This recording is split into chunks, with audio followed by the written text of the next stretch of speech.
할렐루야. 2025년 5월 15일 목요일 아침입니다. 지난밤도 잘 주무셨나요? 성도들을 찾아가는 말씀, 오늘 말씀은 출애굽기 23장입니다. 오늘 한국에서는 스승의 날이네요. 모든 스승님들께 감사하는 그런 날이 될 수 있기를 바랍니다. 자, 감사는 우리를 풍요롭게 만듭니다. 성경은 하나님을 믿는 사람들에게 감사가 인간 삶의 기본적인 태도임을 가르쳐 줍니다. 오늘 본문은 하나님께서 택한 이스라엘 백성에게 그들이 지켜야 할 세 가지 절기를 지키라고 하셨어요. 그것을 우리는 유월절, 맥추절, 초막절이라고 합니다. 이 세 절기 가운데 두 절기, 맥추절, 초막절이 감사절기입니다. 감사절기를 드리는 명절이라는 말이죠. 아니, 유월절도 따지고 보면 430년간의 애굽 노예 생활에서 해방시켜 주신 하나님의 구원에 대한 은혜를 잊지 않고 감사하는 절기라 할 수 있습니다. 이렇게 보면 하나님 앞에서는 감사 생활이 모든 생활 가운데 가장 기본 행위입니다. 이처럼 하나님 앞에서 감사는 그저 특별한 날에만 드리는 마음이 아니라 매일의 삶 속에서 드려야 하는 가장 기본적인 믿음의 자세입니다. 감사는 사람을 넉넉하게 만들고 세상을 따뜻하게 변화시키는 힘이 있습니다. 그래서 이스라엘에게 감사절기를 지키게 하는 데에는 크게 다음의 세 가지를 발견할 수 있게 됩니다. 첫째는 감사는 과거의 역사를 잊지 않고 기억하게 합니다. 하나님께서 절기를 명하신 첫 번째 이유는 과거의 은혜를 잊지 않게 하시기 위함입니다. 이스라엘 백성들은 40년 동안 광야에서 살아야 했습니다. 물도 나무도 부족한 메마른 땅이었죠. 하지만 하나님은 그들과 함께 하셨고 구름 기둥과 불 기둥으로 인도하시고 만나와 메추라기로 먹이셨습니다. 바위에서 물이 나게 하셨죠. 하나님은 그때의 은혜를 기억하도록 하시며 수장절, 이 초막절을 지키게 하셨어요.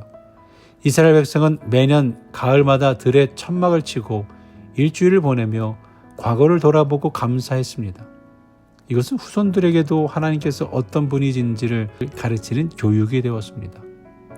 모든 민족과 가정에는 아픈 역사와 눈물의 시간이 있습니다. 하지만 그 안에도 하나님은 일하셨고 지켜주셨습니다.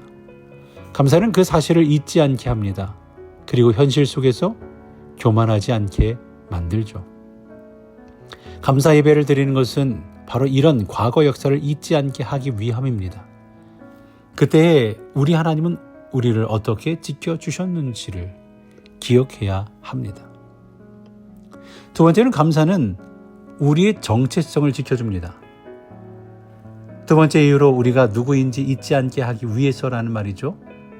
우리가 하나님의 백성임을 잊지 말라는 말입니다. 우리는 하나님의 백성입니다. 창조주 하나님이 우리를 선택하셨고 보호하십니다. 이거보다 더 큰 특권이 어디 있을까요? 그래서 그 당시의 제사장들은 이스라엘 집을 돌며 이렇게 축복했어요. 여호와는 내게 복을 주시고 너를 지키시기를 원하며 여호와는 그 얼굴로 내게 비추사 은혜 베푸시기를 원하며 여호와는 그 얼굴을 내게로 향하여 드사 평강 주시기를 원하노라 할지니라. 하나님의 택하심을 받은 백성은 하나님께서 보호하시고 지켜주시되 어떻게 하신다고 했습니까? 다음의 말씀을 들어야 합니다. 여호와께서 너로 실족치 않게 하시며 너를 지키시는 자가 졸지 아니하시리로다. 여호와는 너를 지키시는 자라. 낮의 해가 너를 상치 아니하며 밤의 달도 너를 해치 아니하리로다. 여호와께서 너를 지켜 모든 환난을 면케 하시며 또 내 영혼을 지키시리로다. 아멘. 하나님은 우리가 어려움을 만날 때 함께 하십니다. 우리 앞에 홍해와 같은 장벽이 있어도 하나님이 함께 하시면 반드시 길을 여십니다. 감사는 그 하나님을 다시 붙잡게 만듭니다. 믿음은 단순한 기분이 아니라 하나님이 나를 지켜주셨다라는 확신에서 나오는 거죠. 이 믿음이 있을 때 우리는 자연스럽게 감사하지 않을 수 없는 겁니다. 세 번째로 감사는 풍요로운 삶의 비결입니다. 하나님께서 절기를 통해 감사를 명하신 세 번째 이유는 감사하는 마음이 우리의 삶을 풍요롭게 만들기 때문입니다. 감사는 또 다른 감사를 불러오잖아요. 감사하는 마음을 갖게 되면 마음의 여유가 생기고 넉넉함을 갖게 됩니다. 마음의 평안이 오고 삶이 밝아지기 시작합니다. 실타래처럼 꼬였던 문제들이 서서히 풀려나가는 것을 볼 수 있습니다. 생활 패턴이 달라집니다. 하나님의 축복을 받고 있음을 체험하게 됩니다. 이것이 감사하는 사람에게 주시는 하나님의 축복입니다.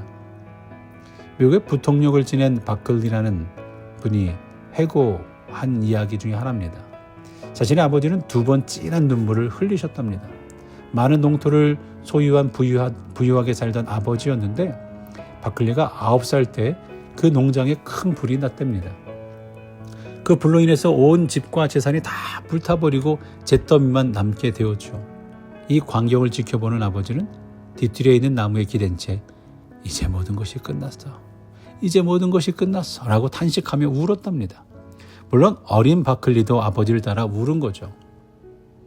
그런데 그 이튿날 동네 사람들이 제목과 연장들을 들고 와서 바클리 씨의 집을 지어주기 시작했습니다. 동네 사람들은 집만 짓는 것이 아니라 식량과 가구도 구해왔습니다. 이날 저녁 바클리 아버지는 또 다른 진한 눈물을 흘리며 울고 있었습니다.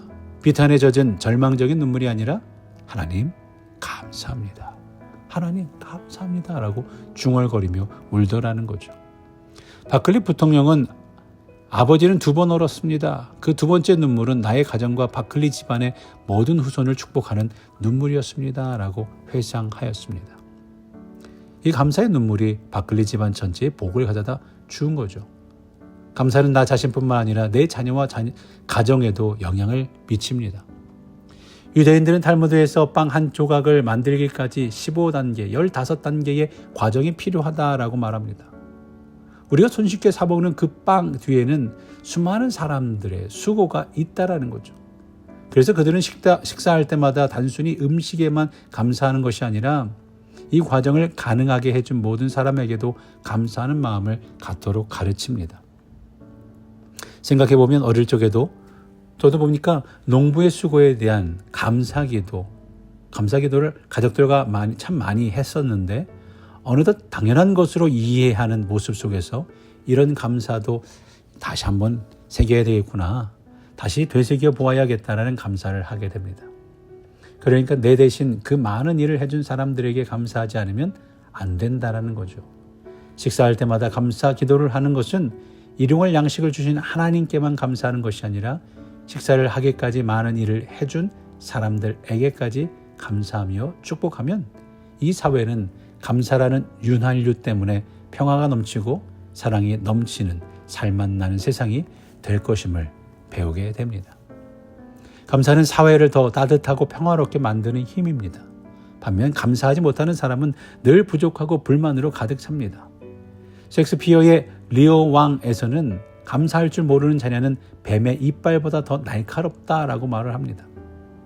세상은 내가 어떻게 보느냐에 따라 달라지는 거예요. 불평하는 눈으로 세상을 보면 불평으로 가득 찬 세상이 보입니다. 그러나 감사하는 눈으로 보면 우리 주변의 모든 것들이 감사할 것들 뿐인 거죠.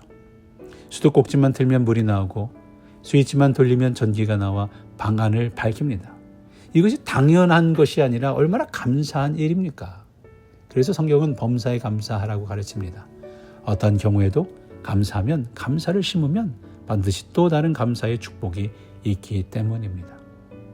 감사는 하나님의 뜻입니다. 감사는 펌프로 물을 끌어올릴 때 펌프에 붙는 마중물과 같습니다. 물을 끌어올리기 위해 먼저 물을 한 바가지 부어야 합니다.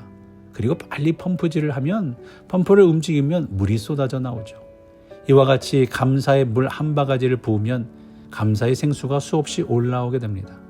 작은 감사 하나가 더 큰 은혜를 이끌어냅니다. 어떤 분은 감사의 삶을 3가지로 설명합니다. retrospect, 해고, aspect, 현재의 모습, 그리고 prospect, 예상과 기대입니다. 그리스도인들은 과거를 회상, retrospect 할 때 이미 주신 은혜와 보살핌에 대해 감사하고 현재의 모습을 바라보며 aspect 하면서 여기까지 인도해 주신 은혜에 감사하고 앞으로 미래에 주실 은혜와 축복을 기대하면서 prospect, 감사하는 사람들이 바로 그리스도인입니다. 하나님은 우리에게 감사라는 렌즈를 통해 세상을 보기를 원하십니다. 작은 은혜도 크게 감사할 수 있는 감사의 볼록 렌즈를 통해서 세상을 보기를 원하시는 거예요. 작은 은혜도 크게 볼 수 있는 감사의 볼록 렌즈를 통해 삶을 바라보면 넉넉함이 생기고 기쁨이 넘치며 삶이 새로워질 것입니다. 범사에 감사하라. 이는 그리스도 예수 안에서 너희를 향하신 하나님의 뜻이니라. 이렇게 가르치시고 계시는 거죠.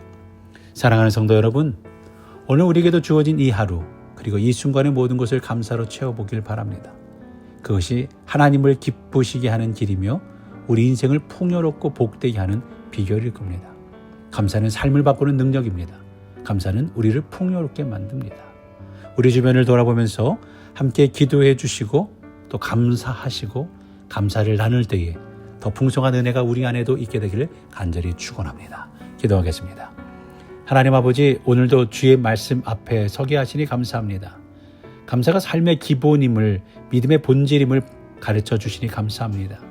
광야에서도 함께 하셨고 고난 중에도 길을 여시며 지금 이 순간에도 우리를 지키시는 주님을 찬양합니다.